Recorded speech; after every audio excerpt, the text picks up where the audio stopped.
J'espère que vous allez bien. Bienvenue chez Ladoa. On est dans l'actualité dans les airs aériennes.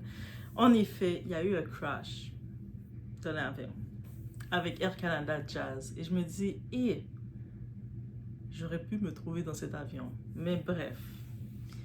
En effet, il y a deux pilotes, le pilote et le copilote qui ont perdu la vie. C'est un avion d'Air Canada qui percute un camion de pompiers sur la piste. Encore jusqu'à maintenant, c'est une enquête qui est faite. Comment une erreur comme ça est possible en 2026 qu'on se dit? Ce qui s'est passé, c'est à l'aéroport de LaGuardia à New York. C'est pas juste un accident, c'est une catastrophe qui pose de vraies questions sur la sécurité aérienne. Dimanche soir, vers 23h40, un avion Air Canada Express, donc l'avion Jazz, en provenance de Montréal, entre en collision pleine vitesse avec un camion de pompiers. Et ça a créé une catastrophe intense. Donc, on envoie nos sympathies déjà aux familles. Et puis, il y a beaucoup de blessés aussi qui sont très graves. On imagine le crash. Et c'est chaud. On regarde.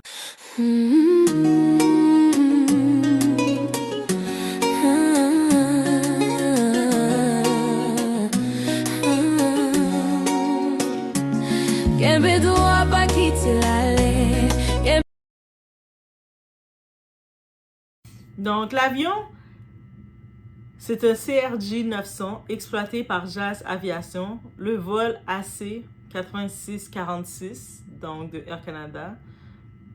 Jazz, c'est comme les sous-traitants de Air Canada.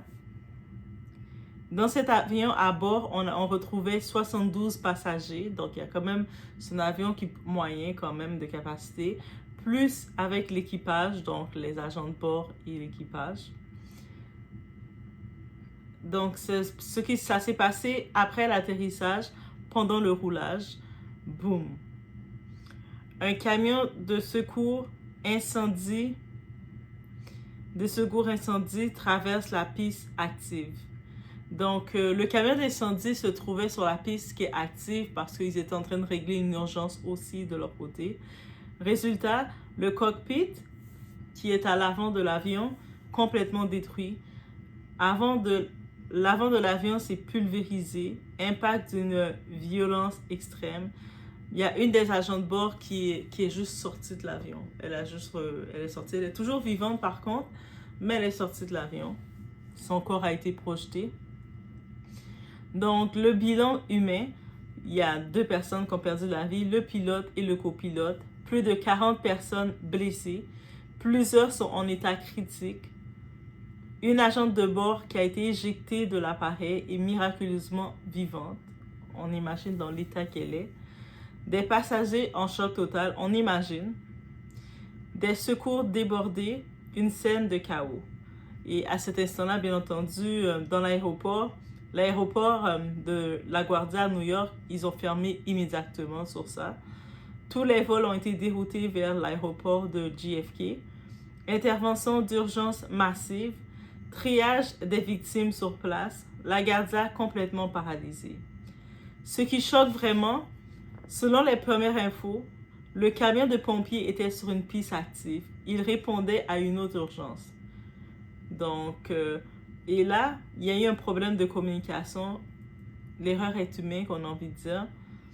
Pire encore, un audio des contrôleurs aériens qui circule déjà. Donc, dans les audios aériens, on entend « I messed up, I messed up ».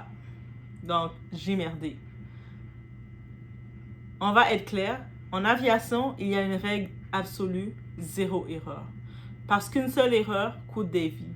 Et là, mauvaise coordination, mauvaise communication, gestion de trafic douteuse, tout pointe vers une faille systémique. Conditions météo difficiles, que ce soit avec la pluie, plus le brouillard. Aéroport connu pour être saturé et stressant. Multiples opérations simultanées. Une erreur dans ce contexte devient une tragédie. Aujourd'hui, on a 2 familles brisées, des dizaines de blessés, une enquête fédérale ouverte, mais la vraie question reste, combien d'accidents faudra-t-il pour corriger ces failles? Et à ce niveau-là, c'est où ce qu'on doit corriger les failles. Erreur humaine ou problème de système. Et surtout, est-ce que tu te sens encore en sécurité en avion après ça?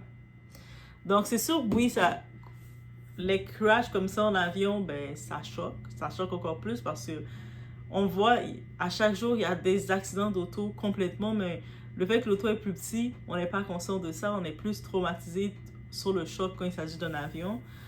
Donc, moi, je me sens toujours plus en sécurité dans un avion que dans une auto, je vais vous dire honnêtement. Et ça m'a fait un petit choc parce que je me suis dit, tu sais, il y a quelques temps de ça, si j'avais pas fait un petit détour de carrière, je serais peut-être dans cet avion. Je vous le dis, c'est même pas des jokes. J'aurais pu être dans le côté de cet avion-là, Air Canada Jazz. Donc, ils font les vols locaux, qui font Canada, États-Unis et Mexique. On avait Jazz en quelques vols de Mexique. Donc, j'aurais pu me retrouver là. Et puis, je me rappelle quand j'étais dans ma formation en agent de bord, moi, j'étais toujours excitée de dire « Oh my God, ça serait tellement drôle d'avoir une vraie intervention où ce que on doit faire une évacuation d'urgence pour parce que la formation, c'est une formation de 8 semaines intenses et puis ils nous apprennent à faire les interventions. Mais en vrai, de vrai, c'est plus des paroles, autre chose que je disais. Est-ce qu'on veut avoir une intervention? Je ne pense pas qu'on veut ça. On ne peut pas se retrouver à la place de ces agents de bord. C'est pour ça qu'on dit comme 30 secondes, c'est... Même pas 30 secondes, c'est 15 secondes, tu sauves 30 vies. Mais c'est réel. Donc, les agents de bord sur place et puis le vol à 70 passagers. Donc, ils sont à 30. Il y avait probablement, pour la grosseur de l'avion, c'était probablement 2 agents de bord. Une qui a été propulsée et l'autre qui était dans son jump seat. Donc, je regarde tout ça, je me dis, un accident arrive vite.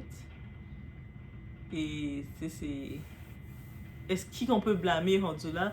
Je pense pas qu'on peut blâmer n'importe tout le monde. Parce que on aurait dit, ah, mais pourquoi le camion de pompier était sur la piste active? Mais parce qu'ils étaient en train de régler une urgence. Il y avait une autre urgence, ils se retrouvaient là. Mais habituellement, il y a des gens qui doivent parler dans les airs, qui doivent parler, donner la communication, dire oui, vous pouvez atterrir ou pas. Et la vitesse, c'est ça qu'on dit, comme le moment que tu montes dans un avion, les 2 parties cruciales dans l'avion, c'est le décollage et l'atterrissage. Et la vitesse de ça, il y a une vraie force dedans. Et là, ils sont en train d'atterrir, de descendre à une vitesse, ils n'ont pas le temps de rien faire. C'est pour ça qu'ils comptent sur la communication. Oui, la communication, on dit, c'est plus qu'important, c'est plus que primordial, la communication, parce que ça va vite et puis ça fait des ravages quand ça vient comme ça. Et c'est sûr, maintenant, on a beaucoup de gens qui se retrouvent, qui vont devoir... il y a beaucoup de gens qui vont devoir justement payer les services. Qui vont devoir payer les services. Quand je dis payer les services, ils se retrouvent aux États-Unis. Le vol était de Montréal pour aller à New York. Donc, on sait, sur le soin quand ils arrivent à l'hôpital, et puis ceux qui sont en cas grave, qui sont à l'hôpital, c'est sûr que il y a une facture qui va s'en venir. Et quand tu es dans l'avion, c'est la compagnie aérienne qui est responsable. Jazz, de leur côté, ils sont une sous-traitance de Air Canada, donc c'est Air Canada qui va avoir la facture.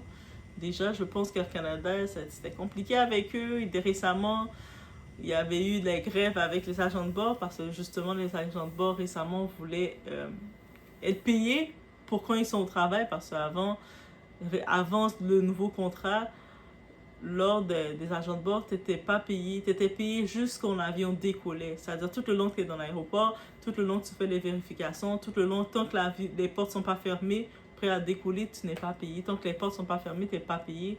Et c'est comme injuste parce que tu es sur le lieu du travail et tu travailles. Il y a toutes tes vérifications que tu dois faire, il y a toutes tes réunions que tu dois faire, toutes tes checklists que tu dois faire. Et il y en a beaucoup.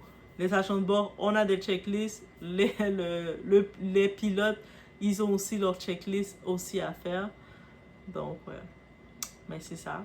En plus, je suis en train de penser à ça. Je me dis, mais j'ai même plus ses contacts. J'ai même plus ses contacts, mais j'avais une ancienne collègue qui travaille encore dans le jazz. Je me dis, j'espère qu'elle n'était pas dans l'avion. C'est ça que je peux le dire. Mais techniquement, l'autre agent de bord est correct. C'est celui qui a été propulsé. L'autre agent de bord est en vie, mais il a été propulsé d'un avion. C'est sûr qu'il n'est pas bien à l'hôpital. D'être propulsé, on imagine, tu t'es propulsé d'un avion, ton corps sort de l'avion. C'est quelque chose. Donc, c'est ça. C'est une petite nouvelle d'actualité, mais quand je l'ai vu, ça m'a touchée. Et quand je tenais à parler avec vous, laissez-moi savoir ce que vous en pensez. Est-ce que vous avez déjà vécu une situation dans un avion? Est-ce que quand vous entendez des histoires de crash d'avion comme ça vous fait peur ou pas? On se retrouve au prochain.